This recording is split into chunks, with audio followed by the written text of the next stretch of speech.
Unidos, en América Latina, el mayor productor de frutas que se exportan hacia Estados Unidos. Entiéndase, uva, manzana, entre otros. Chile tiene extenso sembradío de viñedo, de uvas. ¿Para qué? Para la producción de vino. Porque chileno, en América Latina el mayor productor es Chile. Y Chile es uno de los principales productores de vino del mundo. Entonces, el chileno, por el nivel sociocultural y económico que ha obtenido, no quiere trabajar la tierra en Chile. Y en Chile obligado, porque por mucha tecnología que usted quiera para recoger las uvas, todavía se necesita la mano del ser humano. Para podar las matas de uva, se necesita la mano del ser humano. Y entonces esa carencia de mano de obra que trabaje la tierra de sol a sol en Chile no es del chileno. ¿Y qué ha hecho el Estado chileno ahora? Aprobarla aquí, solo haitiano. Barata. Venga. Entonces, venga. Y le ha dado entrada. Pero le va a pesar a Chile. ¿Entiendes? Pero además le ha dado entrada a los que ellos creen que deben darle entrada. Sí. A los que ellos necesitan para que se integren como obreros a las labores agrícolas. Entonces usted ve ahora, le dan visa. No, esas no son visas humanitarias. Esas son visas de trabajo necesarias, que es lo que aquí no se... Ahora en Chile puede, porque llegar un haitiano de Haití a Chile, por mucho que cruce por Brasil, por donde sea, no es lo mismo. Por tanto, Chile tiene en relación a Haití garantizada su frontera. No así con Argentina. Lo que pasa es que los argentinos no se van a ir para Chile, porque la tendencia es, y lo natural es, que la nación menos desarrollada emigre para la más desarrollada. Y Argentina está muy por encima de Chile. Ahora, los bolivianos, ¿a dónde caen? En Chile, porque hay frontera y es más fácil llegar. Entonces, para que no se crea que se trata de que Chile es un benefactor y que Chile es la panacea. No, yo lo que digo es que esa mano de obra es peligrosa, porque si le es atractivo, no tan solo el hecho de ir a trabajar, sino el propio Chile, en las condiciones culturales, los haitianos allá se quedan y sientan raíz y no vuelven. No, es que el haitiano no vuelve. El haitiano que emigra y se asienta en un país, le va... No vuelve. Le va un chin bien. Sí, no regresa. Es correcto. Además, la migración no solamente usted logra la mano de obra y lo que usted quiere. La migración lleva lo bueno y lleva lo malo también. Y los haitianos llevan su cultura, su costumbre, donde quiera que van. Y es muy difícil que el haitiano se adapte a la cultura, a la costumbre del país que emigra. No, ellos tienen una característica, por eso son un pueblo tan fuerte, y es que ellos llevan su cultura y no se integran. En los haitianos no hay transculturación. Son pocos los haitianos que oyen bachata, muy pocos, tienen su música y la suben y te la ponen y te la tumban en el oído a ti. Así que ahí está el asunto de Chile. Bueno, llegó el momento de que repitamos el titular principal. Ahí le va a don Román el titular principal. Estalla confrontación entre justicia y Ministerio Público. Bueno, ahí está el titular principal para el día de hoy. Ahí está la repetición del titular principal. Bueno, ¿y qué es lo que ha pasado? ¿Por qué la prensa de hoy está hablando de que estalla el conflicto? ¿Qué fue lo que pasó? ¿Qué ha estallado un conflicto? Bueno, la Procuraduría General de la República, en la representación del PEPCA, ¿verdad?, que es el departamento que tiene que ver con la persecución de la corrupción, que es el Ministerio Público que está a cargo del caso de Brecht, porque la principal imputación es por corrupción, y es el caso más emblemático que ha llevado a la Procuraduría. Este Ministerio Público, al momento de las recusaciones hechas por la defensa técnica de algunos de los imputados al magistrado Polanco Ortega, que es el magistrado asignado a ese caso y que fue ratificado por la Suprema, el Ministerio Público estableció que esas maniobras o esas recusaciones eran procura de obtener algún juez más favorable o algún juez que le sea más favorable a la defensa.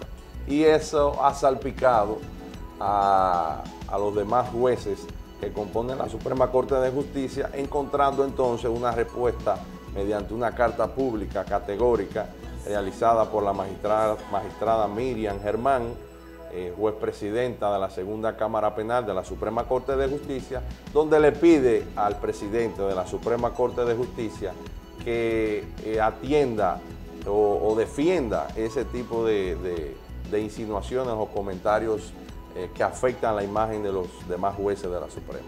Pero eso en sentido general es el motivo que ha causado que las principales cabezas de un mismo órgano, justicia, aunque separados de manera institucional, como lo es el Ministerio Público por un lado y los jueces de la Suprema por otro, entren en una confrontación pública innecesaria.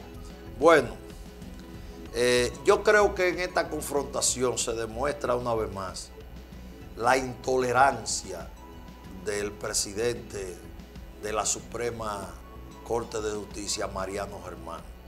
Incluso la forma en que dio la respuesta es una respuesta arrogante. De nadie. Una respuesta humillante. Sí. Y es una respuesta fuera de tono a toda. Usted ve esa respuesta y usted no cree que se está dirigiendo un magistrado. Señores, no vale la comparación, pero hay que hacerlo.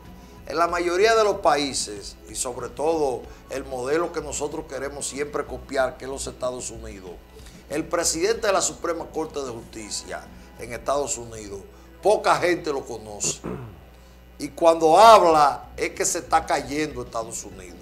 Aquí, cada vez que un presidente de una Suprema, yo me acuerdo de Subero Isa, que le ponían un micrófono y se destapaba a hablar inmediatamente. Un presidente de una Suprema Corte de Justicia, aunque sea de un país bananero, de un país pequeño como el nuestro, es una figura solemne. Es una figura que cuando habla es para orientar a la nación, que cuando habla es para llamar a la atención y poner por el carril correspondiente y adecuado a los otros poderes del Estado. Correcto. Se supone que es el guía. La República Dominicana está dividido en tres poderes del Estado. El Ejecutivo, que es un político encabezado por el presidente. El Congreso, ahí se reúnen todas las fuerzas políticas de la nación, convergen ahí. Entonces se supone que el que tiene la investidura, la sobriedad, el equilibrio, el que está en el centro, es el que preside el Poder Judicial. Y está allí como un gran padre, como un gran father, como un padrote allí, como un Mahatma Gandhi allí, como un ayatollah allí, como un todopoderoso allí, para hacer el último recurso cuando se agotan las demás y mandar mensajes de orientación. No, aquí es todo lo contrario. Aquí lo que hace, porque Mariano Germán lo que ha hecho es estallar el problema. ¿Qué pasó? Como explicó Marco Román, que la directora de la pesca, Pelletier, dijo unas declaraciones imprudentes, que los abogados de los imputados en el caso de Brecht, con recusando al juez y ese tipo de maniobra, lo que buscaban era jueces que lo favorecieran a ellos. O sea, que si quitaban a Ortega y ponían a Miriam o ponían otro juez, era para que favoreciera a los encartados. ¿Qué hizo la magistrada Miriam Germán? Siempre vertical, siempre responsable, siempre transparente. que le dirigió una carta al presidente de la Suprema, donde le decía que le pusiera coto a ese tipo de atropello del Ministerio Público hacia la judicatura, y puso varios ejemplos. ¿Y qué hace el presidente de la Suprema? En vez de llamar a la magistrada, ¿qué es lo que usted? Y valorar eso, y ser un ente de equilibrio en tal caso. No fijó posición.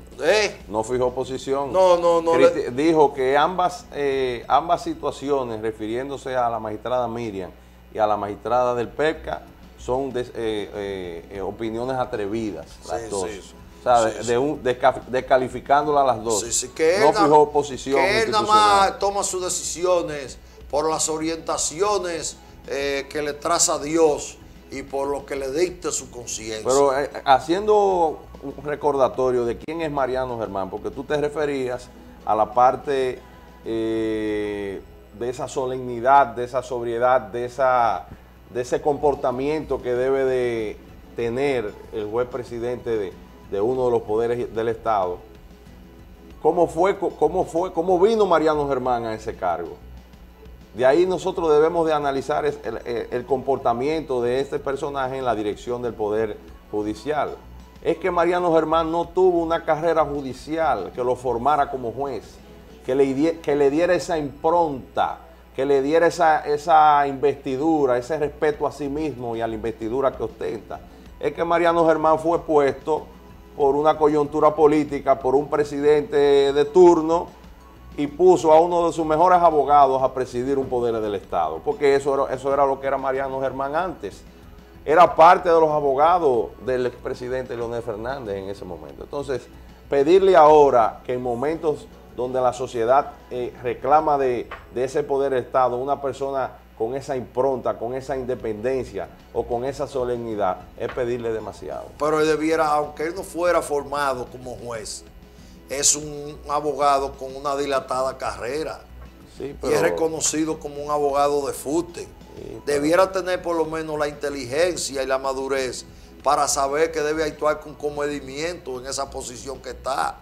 Y aunque ese es un leonelista y fue favorecido por Leonel, porque Leonel lo que le devolvió fue su agradecimiento por haberle servido como abogado, claro, en el plano personal, y tener unas relaciones muy personales entre ellos y la familia, porque hay que recordar que Mariano Germán es hermano de Alejandrina Germán, la miembro del comité político del PLD. Y esa familia Germán Mejía es una familia, todas, acuérdese que hubo uno que fue ministro de Obras Públicas también, de sus hermanos. Así es. Entonces estamos hablando de una camada esencialmente PLDista, pero eso no le resta capacidad intelectual ni jurídica para ostentar el cargo.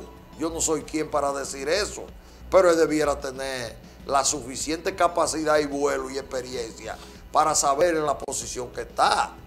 Y en lugar de decirle a la magistrada Miriam, mire, contestarle por la misma vía o tomar la decisión, porque la magistrada lo que le dijo fue en la carta, a final de cuentas, asuma la defensa de nosotros, no permita que el Ministerio Público, correcto, que es una parte en un proceso, así lo dice ella en la carta, es una parte en un proceso, siga agrediendo y descalificando a los jueces. ¿Y por qué nosotros hacemos este señalamiento o resaltamos este comportamiento del juez de la Suprema Corte de Justicia? Señores, es que ese comportamiento que ha develado hoy la cabeza del Poder Judicial se transmite y se transfiere a todo el aparato judicial del país, porque los jueces frente al jefe judicial, frente a ese comportamiento que denota el jefe judicial en respuesta a una actuación del Ministerio Público, asimismo eso se traduce en todas las instancias y todos los tribunales del país, y lo vemos a diario, cuando los jueces de primer grado, desde juez de paz hasta juez de corte, con honrosas excepciones, hacen lo que el Ministerio Público le pida, y muchas veces tienen al mismo tribunal hasta de relajo. Uno ve cuando los jueces llegan primero que los fiscales a las audiencias, hay que esperar a la fiscalía para que el proceso avance. Entonces, ese comportamiento que ha presentado el juez presidente de la Suprema Corte de Justicia, que es una actitud que no fija posición, que es blandengue frente a insinuaciones tan sutiles como ha hecho el Ministerio Público, en este caso la Procuraduría General de la República. Eso mismo se transfiere y debilita en sentido general la imagen de los jueces a nivel nacional. Bueno, son las 7:29 minutos, 7:29 minutos de esta mañana, que es martes 3 de julio del 2018. La temperatura bajó un poco, está en 23. Arrancamos en 24, subió a 25 y ahora está en 23. 7:30. Exactamente a las 7:30. Vamos a una pausa. Manténgase ahí. Cuando regresemos, venimos con temas de actualidad. El asunto del guardián que se suicidó. Vamos a tratar ese tema, que ese tema está sobre la mesa y es candente. Y otros temas, porque queda más aquí en Pasando Revista, Canal 53, Luna TV. Manténgase, vamos a la pausa.